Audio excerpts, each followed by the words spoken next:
Welcome back dear students, Adobe Photoshop की 12वीं class में खुशामदीद।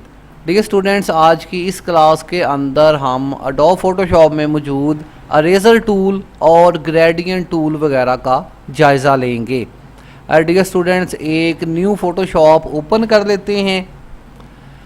आज हमारा मौजू रहेंगे यहाँ पर क्लोन स्टम्प टूल और हिस्ट्री बुलिश टूल से नीचे सेट यहाँ पे मौजूद होता है अरेज़र टूल। अगर अरेज़र टूल के साथ राइट क्लिक किया जाए तीर के निशान पर तो मज़ीद इस सेट के अंदर 3 टूल्स मौजूद होते हैं। पहला अरेज़र टूल के नाम से है, दूसरा बैकग्राउंड अरेज़र टूल के नाम से है और फिर तीसरा मैजिक अरेज़र टूल के नाम से टूल मौजूद है। तीनों को हम चेक करते हैं। फिर इसके साथ मौजूद हैं ग्रेडियंट टूल और पेंट बैकर टूल। इन दोनों का भी हम जायज़ा लेते हैं कि ये दोनों टूल किस तरह से वर्क करते हैं। अभी फ़र्ज़ करें डियर स्टूडेंट्स कि हम यहाँ पर एक पिक्चर ले आते हैं, कोई सी पिक्चर, जैसे कि ये एक पिक्चर मौजूद है। मैं यहाँ पे इसको क्लिक करता हूँ और यहाँ पे ले आता हूँ। अब यहाँ पर हमारे पास है जी अरेज़र टूल। अरेज़र टूल सीधा ही आपको पता है कि रबड़ को कहा जाता है। आपके पास रबड़ मौजूद है, जहाँ से आपने मिटाना है, आपने अरेज़ करना है तस्वीर का कोई भी हिस्सा। आप इसके ऊपर क्लिक करें, अरेज़र टूल का डायामीटर यहाँ पे मौजूद है। इसकी मदद से आप इसका बैकग्राउंड अरेज़ कर सकते हैं कुछ इस तरह से वाइट कलर के अंदर। जैसे कि रबड़ आपने पेंट के अंदर देखी है या दूसरे टूल्स के अंदर देखी है, ये बिल्कुल वही रबड़ टूल है। आप इसकी मदद से इसकी जो है वो मिटा सकते हैं, सीधा साधा अरेज़र टूल जिसको हम जो है वो पहले से भी जानते हैं। फिर इसके बाद डियर स्टूडेंट्स दूसरा टूल होता है बैकग्राउंड अरेज़र टूल। ये भी अरेज़र टूल ही है, लेकिन ये बैक जो है वो बैकग्राउंड के अंदर बजाय वाइट कलर करने के ये इसका कलर बिल्कुल ही ख़त्म कर देता है, जिसको हमने शायद पहले भी बात की थी पिंक पिक्चर बनाने के लिए, पीएसडी पिक्चर बनाने के लिए, कोरल वगैरह में लेके जाने के लिए। तो अगर हम इसको क्लिक करते हैं तो अब की बार वाइट बैकग्राउंड हमारे पास नहीं आ रहा, बल्कि बैकग्राउंड है ही नहीं। ये जो डब्बियाँ आपको नज़र आ रही हैं, इसका मतलब है कि बैकग्राउंड इसमें है ही नहीं। समझ आ रही है? इस तरह से भी हम पिक्चर को रेज करते हैं। बाद मौके पर हमें बैकग्राउंड नहीं चाहिए होता, बैकग्राउंड उड़ा सकते हैं। या फिर यहाँ पर तीसरा जो है वो टूल होता है मैजिक अरेज़र टूल के नाम से। इसके ऊपर हम क्लिक करते हैं। अब इसके ऊपर ये वाला टूल बिल्कुल वर्क करता है जैसे ये मैजिक वेन टूल वर्क करती है। ये ऑटोमेटिकली किसी एक रंग को सिलेक्ट कर लेता है, कोई भी रंग एक जैसा हो। आप इसको ऊपर क्लिक करते हैं और फिर जाके तस्वीर के किसी एक कलर के ऊपर एक क्लिक करते हैं तो आप देखेंगे इसने वो पूरा कलर यहाँ से लेकर यहाँ उड़ा दिया। फिर हम क्लिक करते हैं, फिर क्लिक करते हैं तो कुछ इस तरह से मैजिकल तरीके से आप तस्वीर का बैकग्राउंड उड़ा सकते हैं कुछ इस तरह से। अब यहाँ पर हमें बैकग्राउंड के अंदर कोई भी कलर नज़र नहीं आ रहा। हमने जो इतनी मेहनत इन 2 टूल्स की मदद से करनी थी, तो इससे बेस्ट है कि हम मैजिक अरेज़र टूल का इस्तेमाल करें और इसको इस्तेमाल करते हुए हम कहीं से भी कोई चीज़ अरेज़ करनी है तो इसको कर सकते हैं। लेकिन याद रहे कि ये भी ट्रांसपेरेंट बैकग्राउंड के साथ, मतलब किसी भी बैकग्राउंड के बगैर ये भी तस्वीर को जो है वो अरेज़ करता है। तो ये टूल तो हो गए हैं सीधे साधे टूल्स जिनको हमने जो है वो समझ लिया कि अरेज़र की ही ये सारी क्वालिटीज़ हैं। फिर इसके साथ ही डियर स्टूडेंट्स न्यू पेज में एक ओपन कर लेता हूँ। इसके साथ होता है ग्रेडियंट टूल। अब ग्रेडियंट टूल क्या चीज़ है? ग्रेडियंट कहा जाता है मुख्तलिफ़ किस्म के रंगों को, जो 2 कलर्स आपस में मिल के कोई डिज़ाइन बना रहे हैं, ये होता है ग्रेडियंट डिज़ाइन। अब मैं इसके ऊपर क्लिक करता हूँ। अब ग्रेडियंट को ड्रॉ करने का आसान तरीका है फ़ोटोशॉप के अंदर कि आप एक जानब से दूसरी जानब लाइन बनाएं। जैसे कि मैं यहाँ से शुरू करता हूँ और इस जानब एक लाइन बनाता हूँ, ये देखें, और यहाँ पे आके मैंने लाइन छोड़ दी है। आप देखेंगे कि जैसे ही मैंने लाइन छोड़ी है तो एक ग्रेडियंट इधर से ज़्यादा ब्लैक और इधर से ये वाइट कलर के अंदर मिक्स हो रहा है। समझ आ रही है कि यहाँ से यहाँ मैंने जो है वो लाइन ड्रॉ की है तो इधर ब्लैक कलर है। अगर मैं नीचे से ऊपर करूँ तो नीचे वाली जानब ब्लैक कलर ज़्यादा है, ऊपर से नीचे करूँ तो ऊपर वाली लाइन जो है वो ज़्यादा है। अब अगर ये कलर की बात करें, ये ब्लैक कलर क्यों है यहाँ पे? ये ब्लैक कलर यहाँ से आ रहा है। अगर आप यहाँ से कलर तब्दील करते हैं, ब्लैक को रेड कर लेते हैं, अब अगर आप इसको ड्रॉ करते हैं तो ये रेड कलर के अंदर है। इसी तरह से आप इसको इस तरह से ड्रॉ करते हैं तो इस जानब ज़्यादा कलर है। थोड़ा ड्रॉ करते हैं, ज़्यादा ड्रॉ नहीं करते, यहाँ तक ड्रॉ करते हैं। तो जितना कलर लेना है, ये देखें ग्रेडियंट मुख्तलिफ़ किस्म के बनते हैं। ये सब के सब ग्रेडियंट्स हैं। समझ आ रही है? तो ये तो हो गए जी सिंपल ग्रेडियंट्स। फिर बात अगर करें तो यहाँ पर ग्रेडियंट्स क्या जो है वो इसकी प्रॉपर्टीज़ के अंदर आप क्लिक करेंगे ग्रेडियंट्स के ऊपर तो मुख्तलिफ किस्म के ग्रेडियंट्स मौजूद हैं। आप यहाँ से किसी और ग्रेडियंट के ऊपर क्लिक करें, इसे ड्रॉ करें तो ये मुख्तलिफ कलर के अंदर थोड़ा ड्रैग करें तो ये मुख्तलिफ शेप्स बनाएगा। जिस जानब भी आप ड्रैग करें हर दफ़ा आपको मुख्तलिफ चीज़ नज़र आएगी। ये बैकग्राउंड के अंदर ये ग्रेडियंट्स लग जाते हैं। जैसे कि अभी मैं बात करूं, हमने एक पिक्चर बनाई थी थोड़े दिन पहले, आपको याद होगा, माई बुक्स फ़ोटोशॉप, ये वाला जी एक प्रोजेक्ट था जो हमने फ़ोटोशॉप पे बनाया था। अब फ़र्ज़ करेंगे मैंने एक न्यू पेज लिया है, यहाँ पर मैं इस बच्चे को उठाता हूँ और इस पेज पे ले आता हूँ कुछ इस तरह से। यहाँ पे कंट्रोल टी करके सिलेक्शन बनाते हैं और यहाँ पे इसको थोड़ा सा बड़ा कर देते हैं। अब इसकी बैकग्राउंड पे मैं ग्रेडियंट बनाना चाहता हूँ इस बच्चे की। मैं यहाँ बैकग्राउंड पे जाऊँगा, ग्रेडियंट के ऊपर क्लिक करूँगा और यहाँ से मैं कोई सा भी ग्रेडियंट लेके, जैसे कि यहाँ से लेकर यहाँ तक ड्रॉ करता हूँ तो आप देखेंगे इसकी बैकग्राउंड में ग्रेडियंट फिल हो रहा है जी।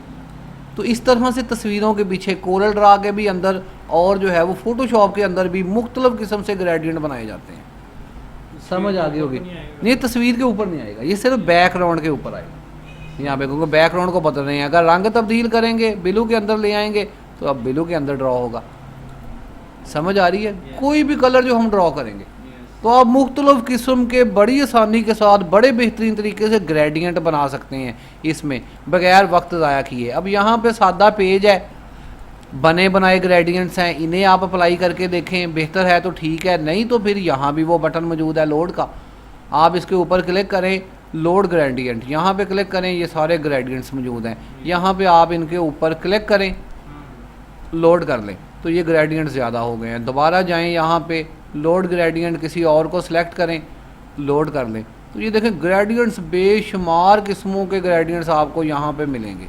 जो आपको बेहतर लगता है आप उसके ऊपर क्लिक करके उसे ड्रॉ कर लें जस्ट। समझ आ रही है? तो यहाँ से आपके ग्रेडियंट्स बन रहे हैं बड़े बेहतरीन तरीके से, सिंपल तरीका है। फिर ये देखें ग्रेडियंट्स हम कैसे यूज़ कर रहे हैं। ये पहला ग्रेडियंट जो है, जो लाइन वाला ग्रेडियंट है, हम इसको लाइन के मेथड इस तरह से यूज़ कर रहे हैं या इस तरह यूज़ कर रहे हैं। अब इससे अगला बटन अगर हम दबाएं तो इसका स्टाइल मुख्तलिफ है, ग्रेडियंट वही है, स्टाइल बदल गया। अब मैं अगर इसको ड्रॉ करता हूँ तो दरमियान में आपको ये दायरा नज़र आता है, ये देखें, जैसे मर्जी बना लें आप, बड़ा करके या छोटा करके। थोड़ा ड्रैग करेंगे तो छोटा दायरा बनेगा, बड़ा ज़्यादा ड्रैग करेंगे तो ये ज़्यादा जो है वो दायरा। फिर दायरे के बाद ये देखें ये एक ऑप्शन है, इसको आप क्लिक करते हैं तो इसका स्टाइल बदल गया है मुख्तलिफ स्टाइल के अंदर। यहाँ पे जैसे पेन लगी होती है, यहाँ आगे ऊपर एक मुख्तलिफ स्टाइल के अंदर ग्रेडियंट है, इसको हम क्लिक करते हैं तो ये एक अलहदा स्टाइल है, इसके ऊपर क्लिक करते हैं तो ये अलहदा स्टाइल है। समझ आ रही है ना? इसी तरह से अगर आप ऑप्स्टी कम करते हैं तो अब इसका रंग जो है वो ख़त्म हो गया है, कम हो गया है। ऑप्स्टी का मतलब है कि आप कलर्स की मकदार कम कर सकते हैं। यहाँ पे कलर की मकदार कम है, अगर ऑप्स्टी पूरी करते हैं यहाँ पे और अब इसे ड्रैग करते हैं तो कलर्स तेज़ हैं, ऑप्स्टी कम करते हैं तो कलर भी मध्यम है। समझ आ रही है? तो किसी भी तरह से आप इसको बना सकते हैं। सारी चीज़ें यहाँ पर इसकी प्रॉपर्टीज़ हैं, इनको आप इस्तेमाल कर सकते हैं। जो मेन प्रॉपर्टीज़ हैं यहाँ पे हमने डिस्कस की हैं। फिर डियर स्टूडेंट्स यहाँ पर अगर देखें तो यहाँ पर एक और टूल मौजूद है ग्रेडियंट टूल के बिल्कुल नीचे, पेंट बकेट टूल के नाम से। अब ये पेंट बकेट टूल बिल्कुल वही टूल है जैसे हमने फ़ोटोशॉप के अंदर टूल देखा था, सॉरी पेंट के अंदर टूल देखा था। ये पेंट के अंदर ये वाला टूल हमने देखा था, फिल विद कलर वाला टूल। तो इसकी शक्ल भी देखें बिल्कुल वैसी ही है, फिल विद कलर वाली। ये भी ज़ाहिर है किसी भी सिलेक्शन में कलर फिल करता है। सिलेक्शन से मुराद ये है, मैंने दायरा बनाया है यहाँ पे, अब दायरे में कलर करना चाहता हूँ, न्यू लेयर भी बना लेता हूँ। दायरे में कलर करना चाहता हूँ तो इसके ऊपर जाते हैं, पेंट बकेट टूल के ऊपर, जो कलर आपके पास है आप जस्ट वन क्लिक करें, वो कलर यहाँ पे फिल हो जाएगा। बाद जहाँ आप इसको पकड़ के लेयर को इधर उधर मूव कर सकते हैं क्योंकि न्यू लेयर हमने बनाई है। तो कोई भी सिलेक्शन लेने के बाद फ़र्ज़ करें कि हम कोई और सिलेक्शन बनाते हैं, यहाँ पर इसके साथ न्यू लेयर लेके और इसके अंदर हमने कोई कलर फिल करना है इस दायरे के अंदर। पहले तो हमने फिल दूसरे तरीके से सीखा था कि यहाँ से फिल कैसे करेंगे। अब सीधे ही आप टूल के ऊपर जाएं, जस्ट वन क्लिक करें, कलर इसके अंदर फिल हो गया है। कुछ इस तरह से कलर फिल करके आप इसे मूव करवा सकते हैं। ये अलग-अलग लेयर हैं, जिस तरह के भी आपने डिज़ाइन बनाने हैं तो कुछ इस तरह से आप कलर फिल करने के लिए कलर बैकर टूल का इस्तेमाल इसमें करेंगे। पेंट न्यू लेयर बनाने के लिए सीधा ही बटन है। फ़र्ज़ करें कि आपने एक पेज लिया है, ये खाली पेज लिया है। अब अगर आप इस खाली पेज में कलर फिल करना चाहते हैं तो जस्ट क्लिक कर दें, पूरे पेज के ऊपर कलर फिल हो गया है। या फिर कोई सिलेक्शन बनाते हैं। अब अगर हमने कोई न्यू लेयर नहीं बनाई तो ये सिलेक्शन बनी है बैकग्राउंड के ऊपर। अब अगर मैं कलर फिल करूँगा इसके अंदर यहाँ पेंट बकर टूल से, तो इसके अंदर कलर तो फिल हो जाएगा, लेकिन ये सिलेक्शन पेंट का हिस्सा बन गई है। मैं इसको उठा के इधर उधर नहीं कर सकता, ये सारा काम बैकग्राउंड पे हुआ है। लेकिन अगर मैं बजाय बैकग्राउंड में कलर फिल करने के एक न्यू लेयर बना लूँ यहाँ से, अब बैकग्राउंड अलहदा चीज़ है, लेयर अलहदा चीज़ है। अब मैं क्या कर रहा हूँ, इस लेयर के अंदर कलर फिल कर रहा हूँ पेंट बकर टूल से, इससे। अब बैकग्राउंड अलहदा है, लेयर अलहदा है। अब अगर मैं इसके टूल पे जाके इसको पहले तो ख़त्म करते हैं, या कंट्रोल डी करेंगे या कहीं साइड पे क्लिक करेंगे। इसको यहाँ मूव टूल से पकड़ के अगर मैं इस लेयर को मूव करवाना चाहूँ तो बासानी मूव करवा सकता हूँ। कंट्रोल टी करके इसकी सिलेक्शन ले सकता हूँ, इसको बड़ा छोटा कर सकता हूँ, किसी भी जानब इसको बना सकता हूँ। तो ये हमारा एक डिज़ाइन है जिसको हम मैनेज कर सकते हैं किसी भी तरीके से। समझ आ रही है? तो इस तरह से आप मुख्तलिफ लेयर्स इसमें क्रिएट कर सकते हैं। ये चीज़ हमने इसमें देख ली है। तो इसके अंदर हमने देखा है आज 5 टूल्स को। इरेज़र टूल किस तरह से वर्क कर रही है, बैकग्राउंड इरेज़र टूल किस तरह से वर्क कर रही है, मैजिक इरेज़र टूल किस तरह से वर्क कर रही है। अब ये मैजिक इरेज़र टूल या बैकग्राउंड इरेज़र टूल को यहाँ से लेते हैं और इसको मिटाते हैं। अब चूँकि बैकग्राउंड के अंदर भी कलर है तो ये नहीं यहाँ से मिटेगा, लेकिन मैजिक इरेज़र टूल की मदद से हम कलर को सिलेक्ट करके इसको मिटा सकते हैं। अब इस पर इरेज़र चला लेते हैं। तो ये तीनों टूल आपके इरेज़र के टूल हैं। समझ आ गई है कि कैसे कैसे इनको हम इस्तेमाल करेंगे। फिर इसके बाद आपके पास यहाँ पे 2 टूल हैं, ग्रेडियंट टूल और पेंट बकर टूल। इनकी मदद से आप इसमें ग्रेडियंट या कोई भी सॉलिड कलर फिल कर सकते हैं। क्लियर है जी? यहाँ तक कोई बात पूछने वाली है तो पूछी जा सकती है। ये क्लास हमारी जो है वो नॉर्मल क्लास थी, जिसमें जो है वो नॉर्मल से टूल हमारे पास थे। ये टूल्स पहले भी हमने देखे हुए हैं पेंट वगैरह के अंदर। कोई बात पूछने वाली है तो पूछी जा सकती है। ठीक है जी। अगर कोई बात पूछने वाली नहीं है तो फिर हम क्लास को यहाँ पर ऑफ करते हैं। फ़िलहाल के लिए इजाज़त चाहते हैं। अल्लाह हाफिज़। पाकिस्तान जिंदाबाद।